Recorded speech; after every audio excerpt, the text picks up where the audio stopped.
तो दोनों तरफ खड़े हो जाए, गाड़ियों का आवागमन जो है वो हिसाब से निकाले।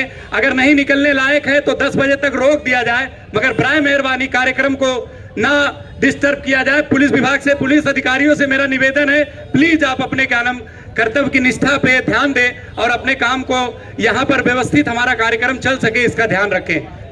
इसी क्रम में मंच पे एक बहुत शानदार वक्ता, मुंबई कॉरपोरेशन में कांग्रेस पार्टी के नगर सेवक रहे हमारे बड़े भाई सुफियान वैनू साहब मंच पे बैठे हैं।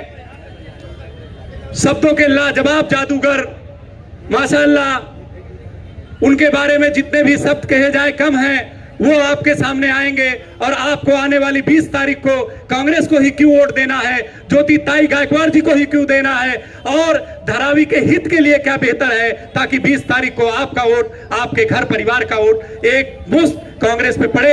इसलिए मैं उनसे अनुरोध करता हूं कि वो आए और हमारा मार्गदर्शन करें। बड़े भाई सुफियान वैनू साहब को बुलाने से पहले मैं आपसे चाहता हूं जोरदार तालियों के साथ उनका स्वागत किया जाए।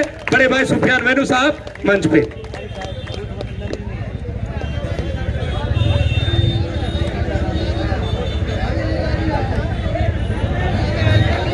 हमारे मंच पर उपस्थित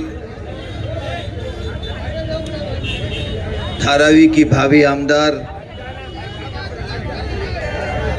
गायकवाड़ परिवार की चश्मो चिराग, वो परिवार जिसका एहसान सिर्फ धारावी करों पर नहीं है, बल्कि मुझ जैसे कई नौजवान जो मुंबई के कई कोनों में बसते हैं, उन्होंने कहीं न कहीं उनसे फैज़ उठाया है। मैं माफ़ी चाहता हूँ, मेरी आवाज़ थोड़ी सी, माइक वाले से गुजारिश है थोड़ी सी आवाज़ बढ़ा दे। अंटोफिल में बात करके आया, फिर मदीना मस्जिद में एक सभा किया, यहाँ एक सभा है, फिर यहाँ से आगे बांद्रा प्लॉट जाना है। देखो दोस्तों, सम्मानीय मंच, एक शेर से अपनी बात शुरुआत करूँगा। सियासत तुझसे दुश्मनी नहीं है, लेकिन नफरतों भरा तेरा चलन अच्छा नहीं लगता। सियासत तुझसे दुश्मनी नहीं है, लेकिन नफरतों भरा तेरा चलन अच्छा नहीं लगता। भले वो लाख गंगा नहाए, मगर मुझे किसी जालिम के हाथों अपना वतन अच्छा नहीं लगता। धारावी वालों, ये लड़ाई सिर्फ आपकी नहीं है, सिर्फ एक चुनाव नहीं है, ये एक नजरिए की लड़ाई है, एक आइडियोलॉजी की लड़ाई है, एक विचारधारा की लड़ाई है। इस बात में कोई दो राय नहीं, कोई शक नहीं कि डॉक्टर ज्योति गायकवाड़ यहां से कामयाब होगी। लेकिन सवाल आपके अस्तित्व का है, आपके वजूद का है। सिर्फ कामयाबी मकसूद नहीं है, ऐसी अजीमुश्शान कामयाबी मकसूद है कि जिससे दिल्ली में बैठे हुए शाह और तानाशाह की चूल्हे हिल जाए। जब तक ये नहीं होगा, आपकी आवाज वहां तक नहीं पहुंचेगी। याद रखना दोस्तों, लड़ाई तो लड़ रहे हैं, धारावी डेवलपमेंट क्या है सबको पता है, कौन सा गिद्ध है जिसकी नजरें यहां पर गड़ी हुई है सबको पता है। याद रखिए, धारावी के और जालिम हुक्मरानों के बीच में अगर कोई दीवार खड़ी है तो उस दीवार का नाम वर्षा गायकवाड़ है। आने वाली 20 तारीख को आपको यह तय करना है कि आप इस दीवार को और मजबूत करना चाहते हैं या इस दीवार को कमजोर करना चाहते हैं। लोग आपके पास आएंगे। अभी मैं रास्ते में आ रहा था, हमारे एक भाई यहीं पर करीब स्टेज लगा, भाषण कर रहे थे, वंशवाद हटाओ, धारावी बचाओ। अपने दिल पर हाथ रख के बताओ धारावी वालों, क्या धारावी को वंशवाद से खतरा है? जहां तक मैं समझता हूं, धारावी को अगर किसी चीज से खतरा है तो वो सबसे बड़ा खतरा जातिवाद से खतरा है। उन लोगों से खतरा है जो तुमको तुम में और मैं में बांटना चाहते हैं, हम और तुम को अलग करना चाहते हैं। कुछ लोग खड़े हो गए हैं जो कहते हैं गर्व से कहो हम फला और तुम फला है। क्यों कहें भाई? किस संविधान में लिखा, किस कानून में लिखा? तुम नागपुर वालों के कानून में लिखा होगा, आरएसएस वालों के कानून में लिखा होगा। हम डॉक्टर बाबा साहब अंबेडकर का संविधान मानने वाले लोग हैं। उस संविधान जो भारत का संविधान है, जो हमें कहता है कि गर्व से कहो हम भारतीय हैं, और हम गर्व से कहते हैं हम भारतीय हैं। किसी माइकलाल में यह दम नहीं है कि मुझसे मेरी हुब्बुल वतनी का, मेरी देशभक्ति का मुझसे सर्टिफिकेट मांग सके। एक बात याद रखें, इस देश का इतिहास जब भी लिखा जाएगा, जहां शहीद भगत सिंह का नाम होगा, जहां राम प्रसाद बिस्मिल का नाम होगा, वहीं अशफाकुल्ला खान का भी नाम होगा। इस ताने बाने को बिखरने की और तोड़ने की लड़ाई है जो हम आने वाली 20 तारीख को लड़ने जा रहे हैं। आएंगे, बहकाएंगे, अलग अलग बातें करेंगे, उनकी आंखों में आंखें डाल कर पूछो, सख्त से सख्त सवाल पूछो, डरो मत, घबराओ मत। एक बात याद रखो, कुछ लोग कहीं से उचक कर लाए गए हैं कि कहीं ना कहीं वोटों का बंटवारा हो और शाह और तानाशाह का रास्ता खुल जाए। मैंने सुना कुछ ऐसे मेहमान लाए गए हैं बाहर से, औरंगाबाद से, और उनको यहां पर ईमान की निस्बत पर चुनाव लड़ाया जा रहा है। मैं अभी रास्ते में आ रहा था, उनकी गाड़ी चल रही थी और वो कह रहे थे कि भाई कलमे वाला भाई है, धारावी वालों कदर करो, कलमे वाला भाई आया है।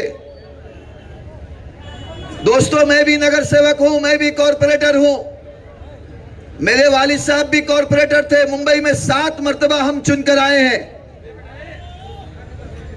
हक था कि हमें भी मौका मिलता, हमने भी टिकट मांगी थी, हम भी लड़ाई लड़ रहे थे।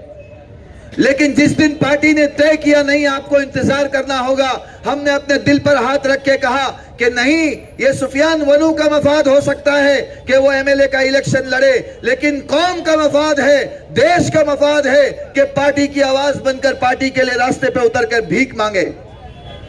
अपने मफाद को कुर्बान किया, कौम का मफाद आगे रखा। इस चीज को समझो, हमें कलमे वाले भाई की इस वक्त जरूरत नहीं है। सियासी बसीरत को समझो, सियासत को समझो, दूरअंदेशी को समझो। हमें कलमे वाला नहीं, कलमे वाला भाई नहीं, बल्कि काम करने वाली बहन की जरूरत है। लोग आएंगे दरवाजे पर, गुमराह करेंगे, बड़ी बड़ी बातें करेंगे। उनके आंखों में आंखें डालकर सवाल पूछो। उनसे पूछो कि जब धारावी चल रही थी, जब धारावी में आपके घरों पे नंबर डाले जा रहे थे, कुछ दिन पहले धारावी में हिंदू मुस्लिम फसाद कराने की कोशिश की गई, उस वक्त आप कहां थे? उस वक्त आपकी जमात कहां थी?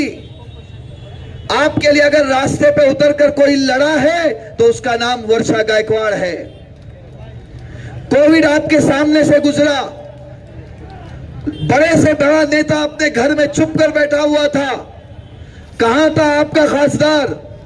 कहां थे आपके वो पार्टी वाले जो आपके दरवाजे पर आकर बड़ी बड़ी डींगे मांग रहे?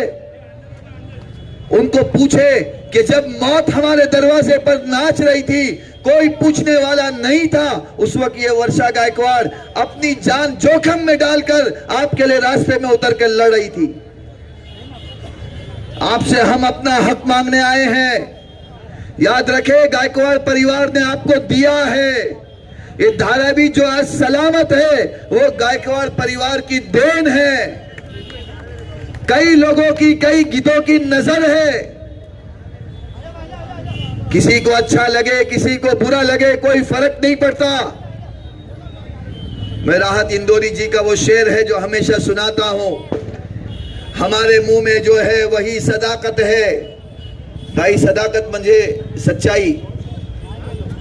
हमारे मुंह में जो है वही सदाकत है, क्योंकि हमारे मुंह में तुम्हारी जुबान थोड़ी है। हमारे मुंह में जो है वही सदाकत है, क्योंकि हमारे मुंह में तुम्हारी जुबान थोड़ी है। जो आज साहिबे मसनद हैं कल नहीं होंगे, बोलो इंशाअल्लाह। जो आज साहिबे मसनद म्हणजे जो आज सत्तामध्ये, जो आज सत्ता में है, सरकार में है, जो आज साहिबे मसनद है कल नहीं होंगे। किराएदार है, जाती मकान थोड़ी है। लगेगी आग तो आएंगे घर कई सद में, लगेगी आग तो आएंगे घर कई सद में। यहां पर सिर्फ हमारा मकान थोड़ी है। लगेगी आग तो आएंगे घर कई सद में, यहां पर सिर्फ हमारा मकान थोड़ी है। सभी का खून शामिल है इस मिट्टी में, सभी का खून शामिल है इस मिट्टी में। किसी के बाप का हिंदुस्तान थोड़ी है। इसके लिए ये संकल्प लेना होगा, कोशिश करनी होगी। जीत तो हम वैसे भी रहे हैं, लेकिन जितने बड़े मार्जिन से आप जिताओगे उतना मजबूत मैसेज शाह और तानाशाह को दिल्ली में जाएगा। इसके लिए 20 तारीख को निकलना है। हमारा नंबर भी एक है, हमारा उम्मीदवार भी एक है। 1 नंबर बटन, 1 नंबर उम्मीदवार। 20 तारीख को 1 नंबर का बटन दबाकर 1 नंबर के उम्मीदवार को हमें विधानसभा में भेजना है, और बाकी जितने 2 नंबर ही है सबको अपने अपने घरों में भेजना है। अपने घरों से निकलो। अगर अपना वजूद बचाना चाहते हो, अपनी धारावी बचाना चाहते हो, अपनी जमीन बचाना चाहते हो, तो 20 तारीख को सुबह में फजर की नमाज के बाद सबसे पहले वोट, फिर उसके बाद में चाय तोस। पहले वोट, फिर उसके बाद में चाय तोस। कोई एक फर्द ऐसा ना हो जिसका वोट बाकी रहे। इंशाअल्लाह अगर सुबह में पहले वोट पढ़ के फिर चाय तोस हुआ, दोपहर में फतेह का दाल गोश्त साथ में बैठ के खाएंगे। करोगे, लड़ोगे, उतरोगे। एक बात याद रखो, थोड़ी सी चूक ये आपके नस्लों को रुला देगी। कोशिश करनी होगी। हरिवंश राय बच्चन जी का हमेशा एक कविता मैं सुनाता हूं, वो कविता सुना के अपनी बात खत्म करता हूं। असफलता एक चुनौती है, उसे स्वीकार करो। क्या कमी रह गई देखो, फिर सुधार करो। जब तक ना हो सफल नींद चैन को त्यागो तुम, संघर्ष के मैदान को छोड़ के ना भागो तुम। क्योंकि कुछ किए बिना ही जय जयकार नहीं होती, कोशिश करने वालों की लहरों से डरकर नौका पार नहीं होती, कोशिश करने वालों की हार नहीं होती। आखिर में एक शेर कह के अपनी बात खत्म करता हूं। प्यास कहती है अब रेत निचोड़ी जाए, अपने हिस्से में समंदर नहीं आने वाला। प्यास कहती है अब रेत निचोड़ी जाए, अपने हिस्से में समंदर नहीं आने वाला। अपने घर की हिफाजत हमें खुद ही करनी है, अब फरिश्तों का लश्कर नहीं आने वाला। बहुत बहुत शुक्रिया, धन्यवाद। जय हिंद, जय महाराष्ट्र, जय संविधान।